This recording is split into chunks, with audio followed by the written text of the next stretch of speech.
2024-25 విద్యా సంవత్సరానికి సంబంధించి క్యాలెండర్ను తెలంగాణ విద్యాశాఖ విడుదల చేసింది.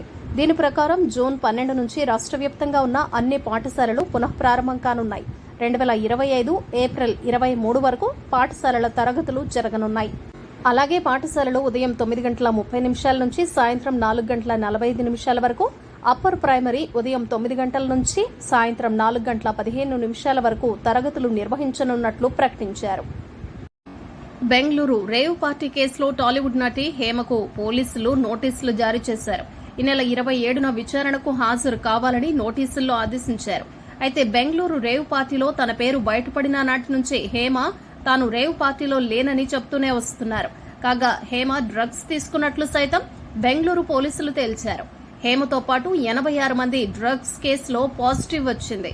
దీంతో బెంగళూరు క్రైమ్ బ్రాంచ్ పోలీసుల ఎదుట హాజరు కావాలని వారందరికీ నోటీసులు జారీ చేశారు. హేమను సోమవారం విచారణకు రావాలని నోటీసుల్లో పేర్కొన్నారు. మిగిలిన వారికి వేరువేరు డేట్స్ ఫిక్స్ చేసి ఎంక్వైరీకి రావాలని నోటీసులు అందజేశారు. ఇక రేవ్ పార్టీ కేసులో నటి హేమ విచారణకు హాజరవుతారా, హాజరైతే ఏం చెప్తారు వంటి అంశాలు ఆసక్తిగా మారాయి.